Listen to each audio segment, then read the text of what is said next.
bus and says goodbye and he slits the driver's throat and kills him? Look what's happening.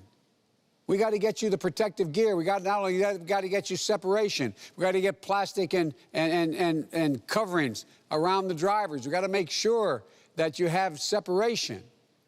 There's so much we can do, and it doesn't cost that much. It doesn't cost that much. But even if it did, it's an obligation we have. I really mean it. I find this one of the most despicable things that I've encountered in my whole career. When the administration was told, you know, that there's 1,000 people a day dying of COVID, response was, it is what it is. It is what it is. It is what it is because they are who they are. That's why it is what it is. We can change this, I promise you. On day one, I will. Thank you, Mr. President, Vice President. You kind of touched on, Joe, my second question, and that is, what is your plan to save transportation services in this country? Transit systems are running out of money. School bus contractors and motor coach companies are going out of business. Right now, we are facing layoffs all across the country, and the safety situation on the bus right now is terrible. Our members, they serve as mass police. That's right. Enforcing face covering regulations while trying to drive a bus at the same time. Even before the pandemic, our ATU brothers and sisters have been getting attacked behind the wheel. Yep. They get slapped, they get punched, spit on, held up at gunpoint, and stabbed. So, Joe, I know you had brought a little this up, you know, and we've been fighting for safe buses and the industry to make changes. But what are your thoughts on these what are your thoughts on these and transportation funding on safety issues? Well, first of all, you know, we have to come together to beat the virus. Every path forward starts there. That's how we get people back on the train, back in the buses, back in the school buses, back to getting their lives back.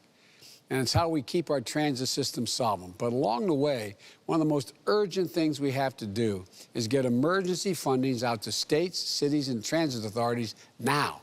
Now, because of the ATU working with the House, you were able to work hard to see that $25 billion in aid was included in the so-called CARES Act, those first pieces of relief legislation. But I know it's not enough. Tens of thousands of transit workers have already been laid off, tens of thousands. And I said for months, the Republican Senate needs to step up and pass another economic relief package right away so painful cuts don't make this crisis worse. You may remember, John, when we went through this with the single most significant recession in American history, short of a depression, when Barack and I came into office and we were inherited the Bush recession. I was asked to manage the Recovery Act, which was $80 billion. $800 billion. And the first thing I was able to do is get over $140 billion to the states and localities so they didn't have to lay off transit workers, they didn't have to lay off school teachers, didn't have to lay off firefighters, didn't have to lay off police officers. Because all the cities and counties have to work on balanced budgets. That's why the founders said we didn't have to balance the budget nationally to be able to compensate when things got bad. Well, the House passed the package twice. It's time for Mitch McConnell to do his job and save millions more hardworking Americans that don't lose theirs. By the way, we said states are going to go bankrupt. He said, let them go bankrupt. Well, we need better protection to keep you safe as well during this COVID crisis, as we discussed, but go far beyond. I'm never going to forget the bravery of Thomas Dunn, who was so viciously attacked while driving his route in Tampa last year, but somehow still steered his passengers safely to a roadside before he died. He warned about driver safety months before, but was left unprotected. As president, I promise you, I'll fight to get past the Transit Worker and Pedestrian Protection Act, to get barriers installed, to stop that kind of assault, to reduce blind spots, to make so many other things possible for you. It's ridiculous Like I said, I'm not, you know, I had my license to drive a school bus when I was in law school. And I can tell you what, it was hard just working out what the kids were doing behind me. I can't fathom today driving a bus or running a subway without having more protection.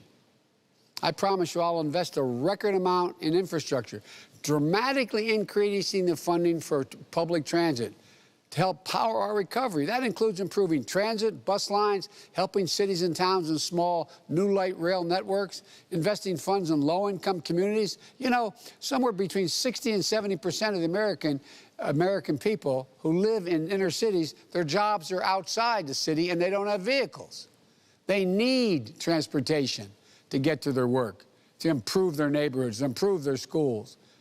Look, this is a crisis. And we have a real opportunity to build back better. And you all, your dedication is going to get us there. But here's the thing. Can I go on another minute, John? Because I think this is pretty important. Yes. Look,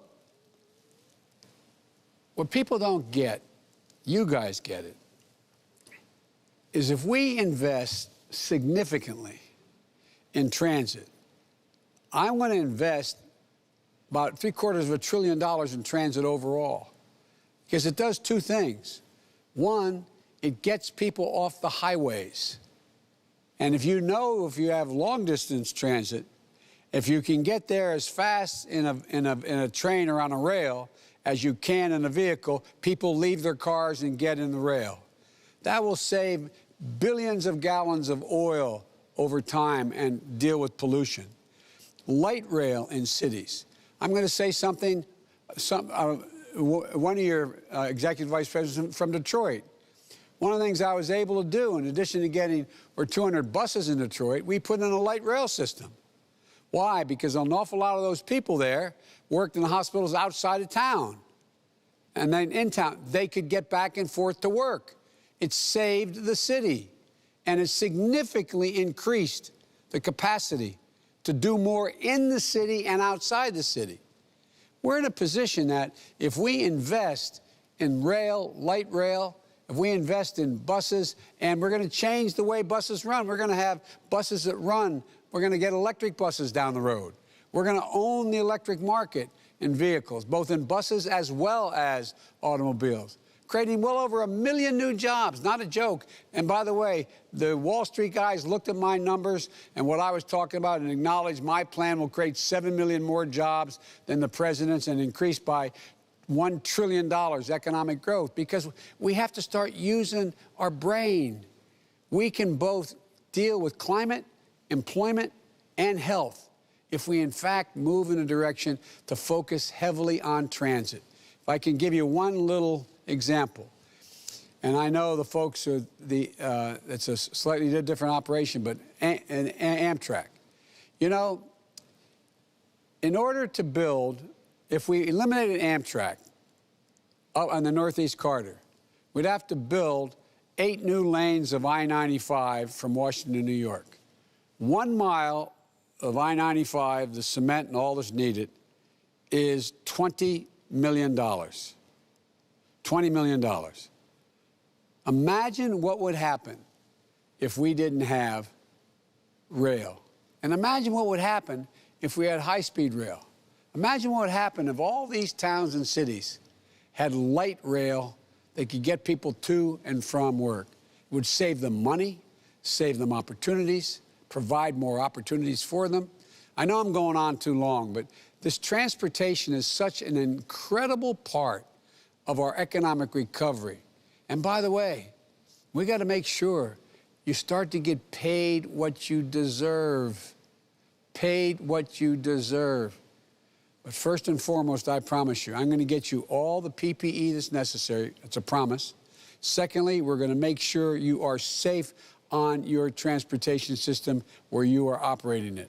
And that means plexiglass, that means mirrors, that means a whole range of things we can change in order to deal with this. And because I tell you what, you're the guys and women I grew up with. You're the people who make it run. Like I said, I'll end where I began. I view things from Scranton, not from Wall Street. I view things from the folks I was raised with. The trolley line ran by my house. It was a great equalizer for everybody. We're in a situation where we can change things drastically for the better and help everyone across the board. The wealthy will do just fine when we do better. Everybody does fine. Everybody does fine. But most important, your personal safety is critical. And I really mean it. I give you my word. So thank you, John. Thank you for your help, and thank all of you. In case you see me looking to my left here, that's where all of you are up on the screen. There's about 500 of you on the screen up here. So hello, hello, hello, hello. And I'm looking at where was a beautiful little baby being held by a dad a moment ago. Anyway, that's awful punishment to make a kid have to watch me on television here on a Zoom. But thank you very much. Appreciate it. Mr. Vice President, you didn't go on too long. Actually, it was great to hear someone that gets it and someone that, actually felt like they knew our job. I haven't heard that in a long time. We can do so much, John. We are in position, if we win this thing, we're in a position to change the country. I really mean it. I really mean it. There's gigantic hope out there. I'm confident there's so much we can do, and transportation is such a critical part of it all. The overall infrastructure, the overall economic recovery, making sure people, anyway, I am going on too much, but I love you guys. Thank you. Thank you. And I just want to say some closing remarks. Vice President Biden, thank you for joining us today. Our members learned a lot about your views on the key issues that matter most to them.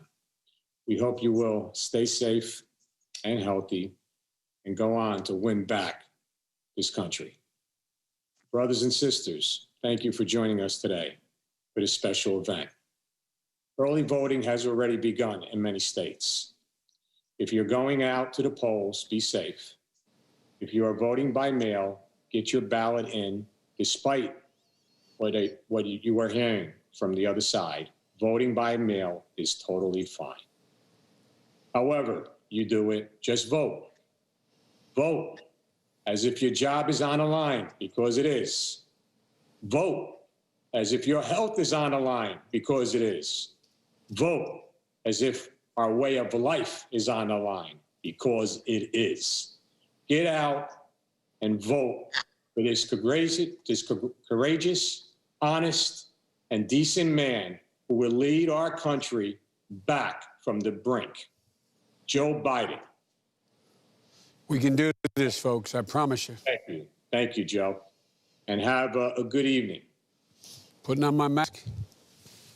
Thank you, everybody. Be safe. Brothers and sisters, I hope you enjoyed. Please vote. We need to change this.